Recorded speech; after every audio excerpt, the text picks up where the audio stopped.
All right. Good afternoon, everyone, and thank you for joining us today for our webinar, Maximize Your Multi-Channel Strategy with Programmatic Advertising. My name is Laura Lima, and I'm part of the marketing team here at StackAdapt.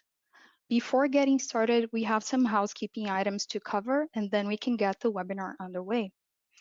We're happy to field any questions you might have on any of the content, so please feel free to place your question in the questions area of the GoToWebinar panel. We'll address all questions at the end of our session during the Q&A. If there are any questions we're not able to address in the allotted time, we'll follow up directly after the webinar. Just a quick note, this webinar is being recorded and will be shared shortly after we end. And with that, I'd like to hand it over to the presenters to get us started. Thanks, Laura. Just to echo what Laura said, Kate and I would like to extend a warm invitation to all of you joining our multi-channel strategy webinar today. For some of you newer to programmatic, I'll be delving into what multi-channel strategy actually means. And for those of you that are more adept in programmatic, Kane will be taking on a more consultative approach on why the strategy matters and how to prove the efficacy of it to your client or management. So, by way of introduction, I'm one of the hosts for today. I'm Lucy Chang, a senior sales manager at StackAdapt. I've been here for about 2 years and I'm based out of London. I'll pass it on to you, Kane. Yep, I'm Kane. I'm another sales manager here in the UK. Been at StackAdapt for about a year, having worked agency side before. Most of my specialties lie in either the B2B or the travel sector, but I've got my fingers in most verticals. Yeah, and just a little fun fact, Kane is actually technically on annual leave in Italy while I'm in London. So thanks, Kane, for stepping in and joining us. So just to kind of move on, for those of you who aren't familiar with StackAdapt, we're a multi-channel supply agnostic DSP, and we offer full funnel solutions from a tech perspective, a creative perspective, reporting, and so much more. We were originally based out of Canada, and we have global presence, including obviously EMEA, APAC, North America, and we do support Latin America, and we'll have support there on the ground as well in the near future. We've also been voted the top DSP by G2 yet again, so please feel free to check us out and reach out to any of us if you're interested in learning more. So just to quickly take you through our agenda for today, Kane and I are going to be breaking down the basics of a multi-channel marketing framework, and more importantly, how to best implement this strategy and analyze the results by looking at extending reach, sample channel combinations, and even how to improve conversions with this strategy. We're going to be covering the what, the whys, and the hows. So let's dive right in. So what exactly is multi-channel advertising? Quite simply, it's the use of multiple channels to reach users across different platforms. And one of the main benefits of this is to help your campaign gain greater reach at an appropriate frequency. But I think for me, the more important question is, well, why is this so important? With the amount of various screens out there and more content being consumed than ever before, it's invaluable to reach your target audience at every touch point they're in. We're no longer living the days and age where we're just kind of consuming content on, off a linear TV screen. Because the reality is today, a person isn't just watching CTV or just listening to a podcast. They're consuming content in various forms throughout the day. So, what do we mean by channels, and from which ones can you actually create a multi-channel framework? Well, a channel is simply the type of medium used to advertise your brand or distribute information. So if you look at the slide, you can see the percentages of people that utilize various channels, and the percentage represents the most popular ones utilized. So outside of programmatic, multi-channel is quite important to your overall strategy, whether you're using linear, a combination of social, or paid search. So as a marketer, you might also be interested in what are the challenges that one can face when creating this sort of strategy. I'm not going to read through all of these as we're going to circulate this deck, as Laura mentioned, but for each challenge, there are benefits, and more importantly, within our platform, there are solutions to solve for some of these obstacles. So just to give you an example, a common roadblock that I often hear is that people want to implement different channels, but a brand might not have the appropriate creatives, like an HTML5 asset for display, or they want to venture into audio, but the creative the creative agency doesn't have, let's say, a Spotify asset already created, and they may not have the bandwidth to provide all of this. So the benefit is that running various channels increases reach and scale. And if there are bandwidth issues, our creative studio, which is from StackAdapt, are the experts in programmatic design. So we can certainly help create assets for you across any of the channels. So this is offered as both a value add and most recently as a paid service. So please do reach out to your StackAdapt rep for more info. Again, if you are sort of a brand, we're not here to replace your internal creative studio team, or if you're representing a brand that has a creative agency, we're just here to kind of amplify and support if you are interested in a multi-channel framework. Another example is of a sort of a challenge is it can be difficult to measure goals across multiple channels because you're looking at different dashboards. You might be, logged into, GA4 for sort of your Google activity, or again, using the Spotify dashboard. So with StackAdapt, the solution is we have an open API key, so you can activate multiple channels in our platform, or you can actually access all of these different channels through us and have it live in one cohesive dashboard. So to take a deeper look into the benefits, there are loads of advantages, but I would isolate it to kind of the three on the black side of the screen. One, it creates more visibility for your brand because you're at multiple touch points. Two, it helps reach customers wherever they are. And three, as a result of one and two, it creates more cohesive and impactful campaigns. Now that we understand the fundamentals of why multi-channel works, let's dive into how to actually implement a successful strategy. So to run an effective campaign, it's not about just Frankensteining a bunch of channels together. It's really important to be prescriptive about which channels to use and where to go first. So obviously, I think the most important thing is outlining what the goals are for your overall campaign and defining your audience research. And you can absolutely rely on your StackAdapt rep to kind of help you if you've never sort of done that before. Because again, every vertical product has a different consumer decision journey. For example, someone buying a pair of trainers has a much shorter consumer decision journey than someone looking to purchase a car or a mortgage. So in thinking about the ways in which your target audience is going to consume content, engage with it, the KPIs for each channel may change, but it's going to contribute to your overall campaign KPI. So we can actually help identify which channels to use for consistent messaging and how to drive people lower into the funnel. Lastly, it's important to measure the performance of each channel to see how it holistically helped you achieve your overall goals. So to illustrate, your overall KPI might be driving online sales for trainers. And while each channel, whether it's CTV, video, digital out of home, let's use display instead, these channels can individually deliver against that goal. But at the same time, the video channel, which might be sort of the least direct online sales driver, it's just as equally as important in drumming up awareness and equally important a contributor to the overall online sales campaign than just that last touch point that might have been a display retargeted ad or maybe something on your social channel. And that's why we also recommend multi-touch attribution to be considered when you're running multi-channel campaigns. In summary, the objective is to kind of create and maintain a single view of the customer and to understand how their behavior or sentiment changes as you take them through each channel to ultimately reach the desired outcome.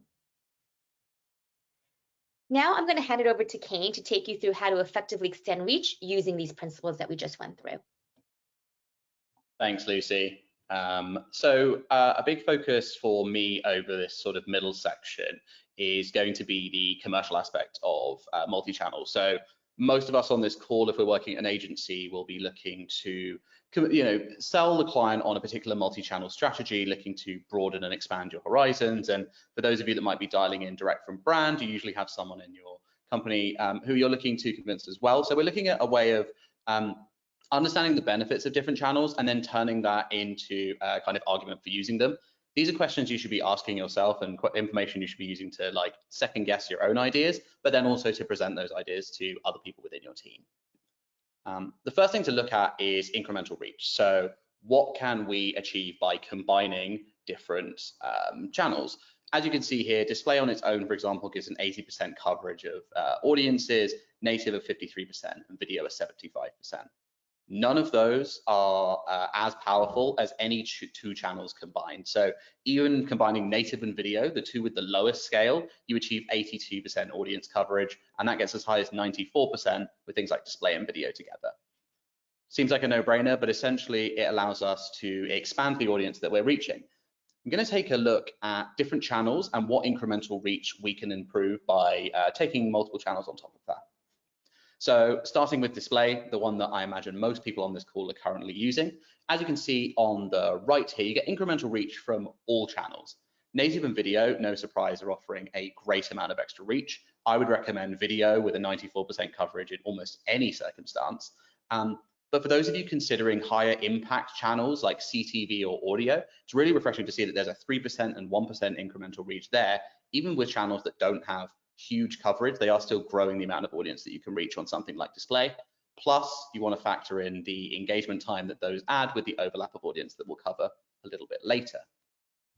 Continuing down the line, channels you may be beginning with a native campaign looking to do some mid-funnel activity. Retargeting those audiences with video, for example, or sorry, following up with video, for example, will give you a 29% incremental reach. CTV increases to a 4% reach, which is really good for a channel like CTV. And display gives you a whopping 34%. Again, all of these proving really useful. When we start looking at video, the channels remain much the same, but again, there's incremental reach with all of these. Audio only offering 1% here, which on top of video, where both of those are awareness tactics, could be really interesting to combine those together. Looking at CTV, obviously CTV gives you just a 9% coverage on its own, but leveraging different ways of tracking users across multiple devices, you could add something in like video to get 72% coverage. You could add, 81% coverage. You could add display in to get 83% coverage, and native as well, offering really great reach. Audio listed here as well, as there was a surprising 3% increase here, which is an extra third on top.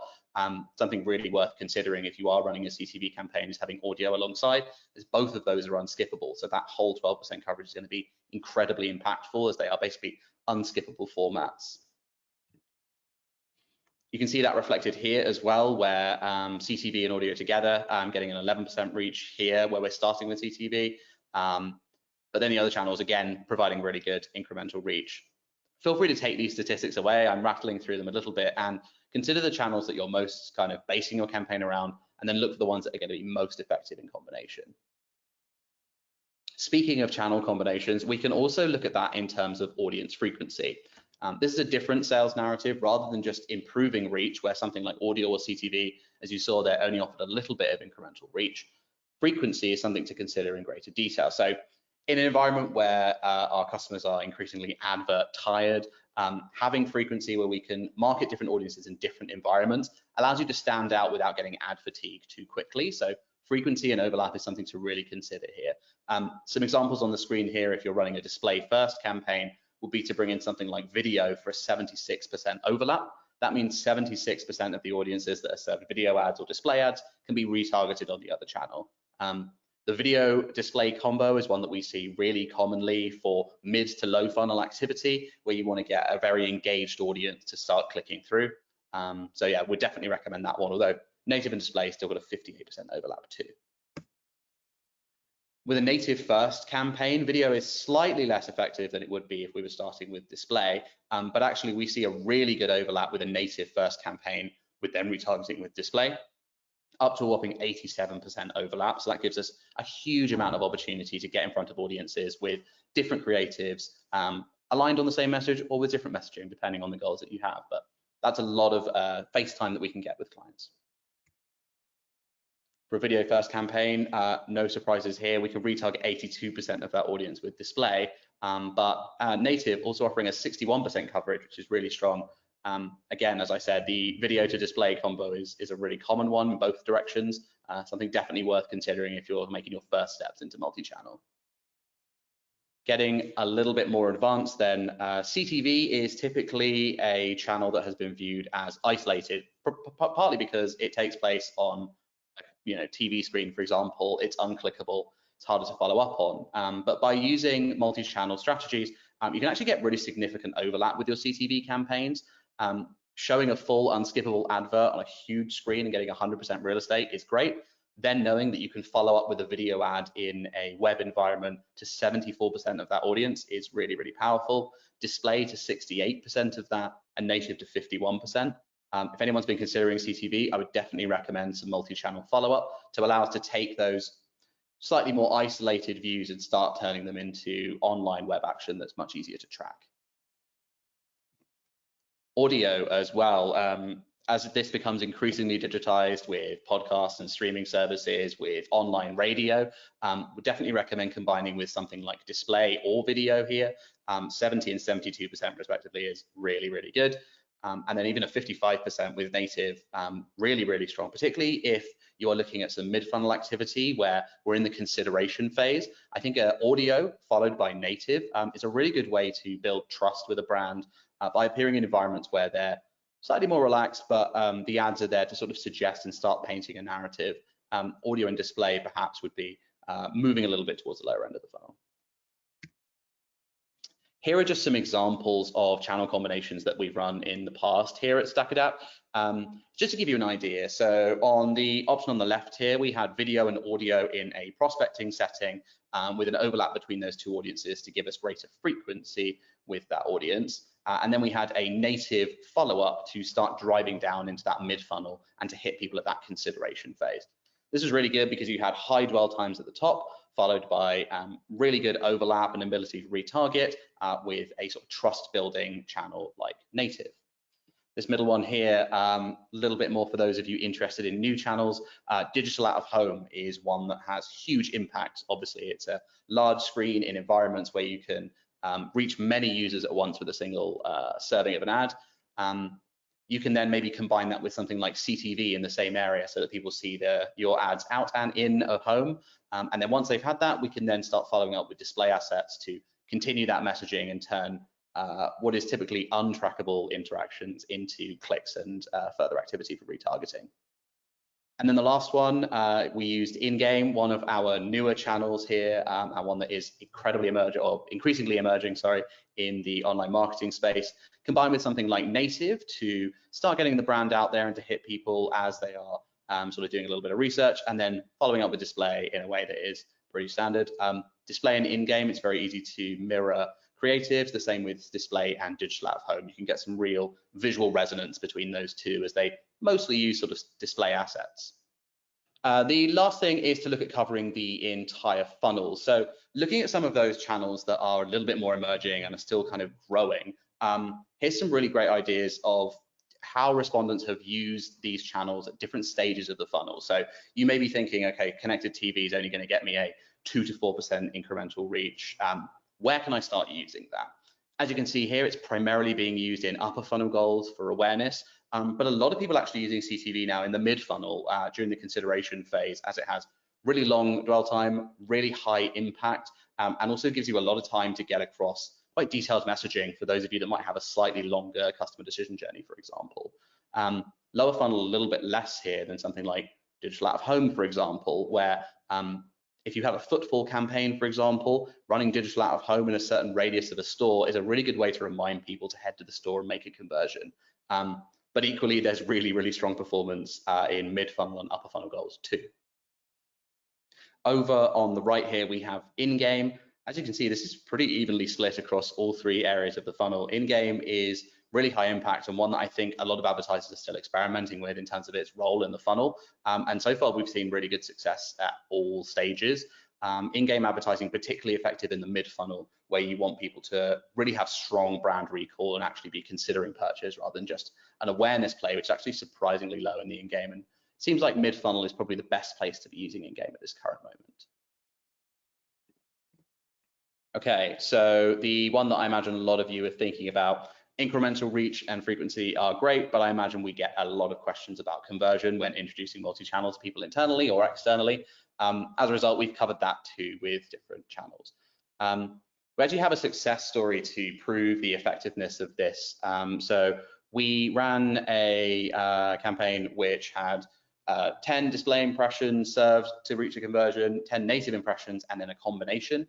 As you can see, it was more likely to convert than either pure channel when we had that combination of half and half between the two. In fact, double what we saw from native and significantly more than we saw with display. I think this is a really good demonstration of the fact that using multiple channels really does help people convert because it improves things like brand recall, it improves face time, and also it helps you stand out from the crowd.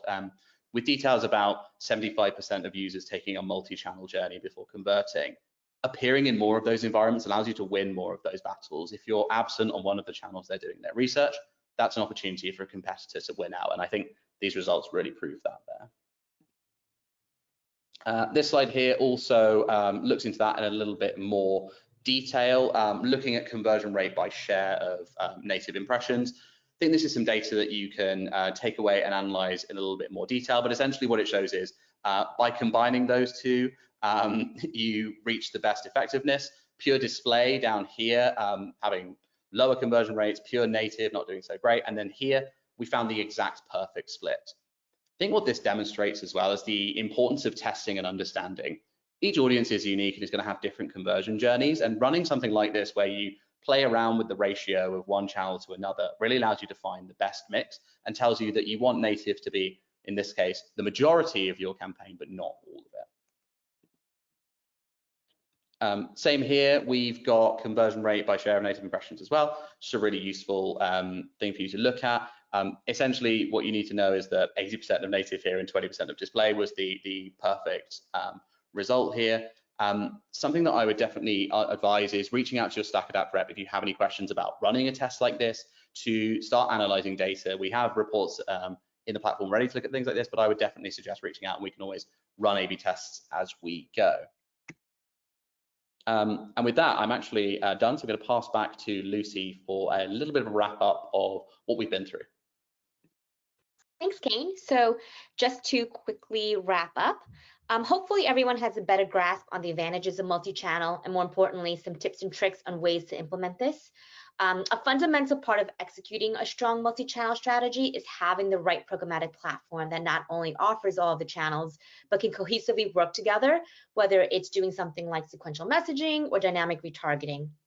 So based on the stats you see here, it's apparent that StackAdapt doesn't just offer the variety of channels to simplify reporting, but we are effective at driving overall performance and delivering the best results. In fact, we can even run a post-campaign report showing the incremental lift driven by each channel, which I think kind of answers partly what Charlotte was asking in the questions box, but we can get into that more in depth. So as we all look to hopefully having great summer plans, I know we're all kind of also still stuck working. So we are here to help support any Q3 campaigns or planning for Q4. We hope that you take away the power of leveraging multi-channel. And I would really suggest that a big part of that is researching, planning, and then executing. You can always rely on your StackAdapt rep to help create a strategy with measurements of success along the way, so that at the end of the campaign, you're able to effectively analyze and measure performance for continued growth. Along with today's recording, as Laura mentioned, we're going to be circulating this deck, and there's also actually another really great informative deck that we're going to share. Has some really impressive data to support ad perception as it relates to multi-channel. So thank you all for joining. We know that it is a Thursday. We're one day closer to the weekend. So from here on out, we're going to do a brief Q&A. So please feel free to input any more questions you have. And as Laura mentioned, if we don't get to it, we will follow up directly with you as well. So Laura, I can turn it back over to you. Thank you. Thank you so much, Lucy. So we'd now like to jump into the Q&A portion of the webinar and open up the floor to any questions. As a reminder, if you have any questions, please place them in the questions box of the GoToWebinar panel. There are several questions coming in through already, so just a heads up, if we're not able to get to yours today, not to worry, we'll follow up directly with you after the webinar. All right, so first question. What are the primary benefits of using programmatic multi-channel advertising compared to traditional advertising approaches? Kane, I can take that one. I think we kind of addressed a lot of that in the first half, which is from a really simplified point. It increases reach, scale, and brand visibility. Of course, I think the beauty of doing it through programmatic versus sort of traditional is that it's no longer siloed. In the past, if you wanted to have a billboard, you would go to, you know, you would go to your traditional out-of-home media owner. If you wanted just podcasts, you might go to Spotify directly. And again, you're going to have different reporting, different metrics, different sort of dashboards. But when you do it in a programmatic standpoint, you have simplified reporting. We can integrate with Open API Key, but I think for me, the real beauty is that you can layer on really sophisticated retargeting. So for example, if you're running video and display, we can actually pixelate how much someone has consumed a video, whether it's 25% or 75%, to either send them a certain message that they might have missed if they've not completed the video, or if we can understand, okay, they've almost completed the whole video, they're probably really engaged, we can send them a dynamic retargeting ad to get them lower in the funnel, which is obviously techniques and tactics you can't do with traditional advertising. Thank you, Lucy. So next question, can we see the conversion journey? Yeah, I'll take this one. This is my favorite topic, or one of them. Yeah, basically the answer is yes. If you head into the platform under the reporting tab, there's a whole different section for conversion reporting, but there is one specifically called conversion journey. This outlines things like the first impression that we served, time to conversion, number of impressions that it took. And we can also include other custom things like order ID, for example, which allows us to best coordinate with your internal reporting if you're not tracking conversions or tracking cross environment in the same way that we are. All right. Do you use different attribution models to show conversion credit to more upper funnel activities? So as I mentioned before, we do offer a variety of different attribution models, one being multi-touch, the other one being last touch. So there's a couple ways that you can, what it won't do is say, it'll assign an equal value throughout the multi-touch journey. So if someone saw a video ad and a display ad, they'll both get the credit, and we won't reweight it, but there is a report that we can run after the campaign ends that shows the incrementality of each channel and what it drove, similar to what Kane showed in his part of the presentation. So in that way, you can see how one channel affected the other, whether it was increasing reach or, you know, engagement, time on site, things of that nature. Perfect, thank you. So next question, how do you propose we include programmatic in our media plans combined with, say, search activity? Kane, I'm happy to take that one. You're happy to take that one, or shall I take it? I said I'm happy to take it. Go for it. Just to kind of level set, programmatic in terms of marketing funnels will always sit slightly above paid search and social. So it will have sort of different KPIs against it. So it doesn't mean I can't deliver against a CPA or things like that, but paid search typically is going to be much lower in the funnel because people already have the intent to kind of look up, you know, what they're looking for. So there are different ways of, you know, where programmatic can sit. If you already have sort of lower funnel tactics in place with paid search and social, you may be wanting to use programmatic for the mid to upper funnel to, you know, increase brand awareness, brand favorability, competitor conquesting, engagement. That being said, if you wanted to do a full funnel campaign, we can complement your paid search and meta activity or your walled garden activity by increasing sort of those retargeting pools. We actually have a couple of case studies that we can share where people have run or added programmatic to their marketing mix, and they'll see there was an uplift in actual paid search queries when they were able to add programmatic into the mix. So it definitely is attracting customer acquisition outside of you know, just the Google Internet or walled gardens. Lovely. Next question. Can you extend on the remarketing mechanism from CTV to display native or standard video? Yeah, I saw this one, so I'm happy to take it. I think we're going to have a few questions on the theme of remarketing and the mechanisms for that working. The answer is it's quite a complex topic. From a CTV perspective, essentially StackAdapt has its own proprietary device graph technology that leverages a number of different identifiers. The primary three will be your cookie, for as long as Google is supporting that, IP address, and device ID. CTV devices are typically connected to an IP address, so that identifier can be a really useful one for them remarketing and following on. But when it comes to tracking a particular user and identifying that they are, different devices are attributed to the same user, there's a couple of different methods for doing this, and one of them is quite simple, and the other is increasingly complicated and depends on the technology being used. The first is deterministic. So deterministic is using login data, for example, to match up different devices. This is obviously great because login data is generally a unique identifier.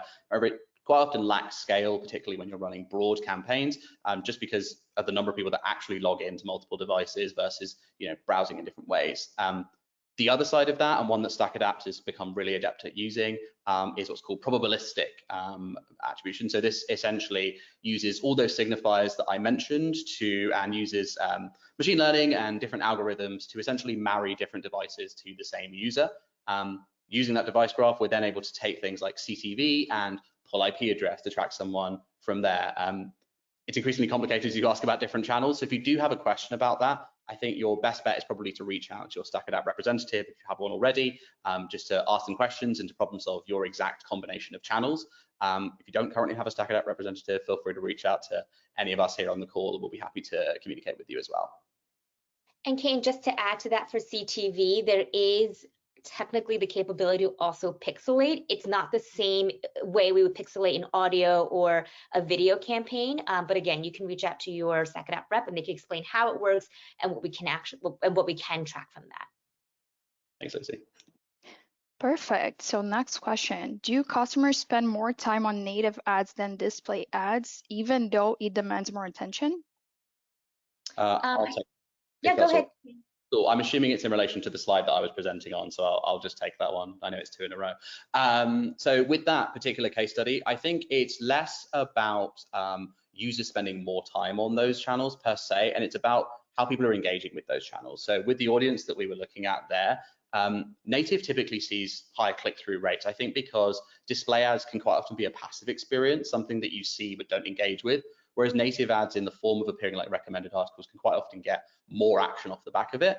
You're right that display impacts are generally higher impact, but then depending on where we were in the funnel for this particular campaign, we saw native win out. That's not going to be the case with every example, so I'd always recommend A/B testing those two channels against each other where you can and where you have the bandwidth. But I guess that's why we're recommending multi-channel in the first place. There's no one single answer. It's about kind of testing with different audiences and understanding which ones they engage with. Anything you wanted to add there, Lucy? I slightly improv that one. No worries. I was going to add that it also, it depends on a lot of other qualifying factors as well as like the actual creative in and of itself. If it's a super interactive display ad, yes, it might get higher click-through rate or more engagement. And the other thing I was going to add to that is we actually also have another sort of analysis that we do called creative incrementality. And again, you can use not just saying, did creative A outperform creative B, but also testing this creative A in native outperform display creative B in an isolated environment. But again, to Kane's point, because they're different touch points, they will kind of amplify and support one another. Perfect. Next question. What are some essential steps to consider when planning an end-to-end multi-channel campaign?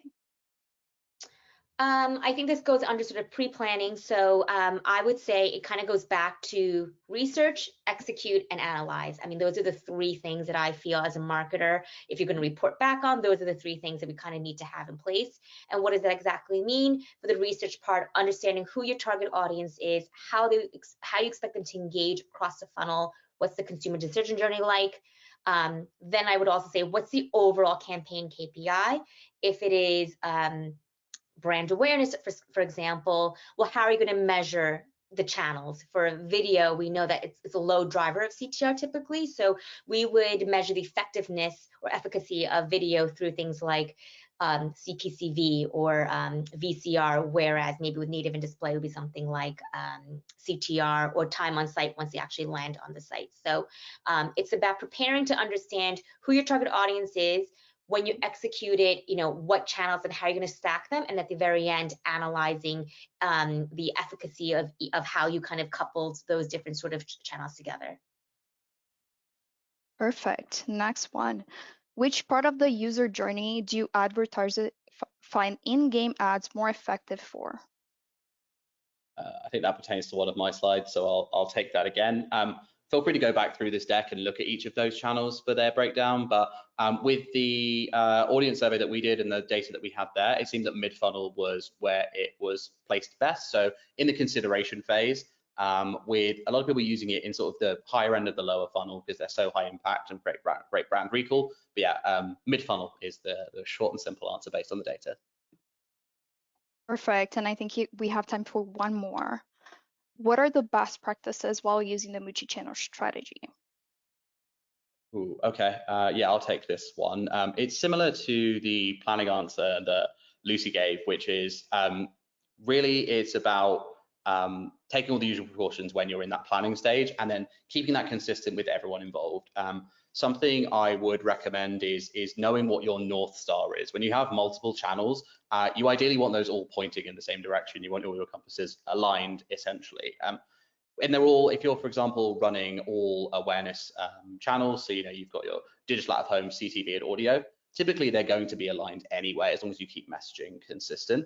Once you start moving into something like a more full funnel activity where different channels may have slightly different goals, knowing where they sit in the funnel is really, really important. So something I would recommend is creating a visualization of your full funnel. So having your upper funnel, mid funnel, and bottom funnel channels labeled out with their unique KPIs associated. And that just means that you, your DSP, your client, if you're working agency side, or your other stakeholders internally, if you're in a brand, are all aligned on the same goal. And that's really the most important thing from a sort of best practices perspective. Beyond that, it's also about being responsive, looking at results and being happy to, I'm trying to think of a more colloquial way, less colloquial way than saying take the L. If something isn't working, feel free to reinvest and adjust your budget splits as you go. Being adaptive is really important in an environment like this where you're testing multiple channels. I think that's about it. Awesome. And that concludes today's webinar. Thank you so much once again, Ken and Lucy.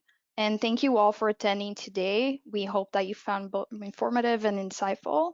We'll be sending out a follow-up email with the recording to all registrants, so please don't hesitate to reach out with any other questions that you may have.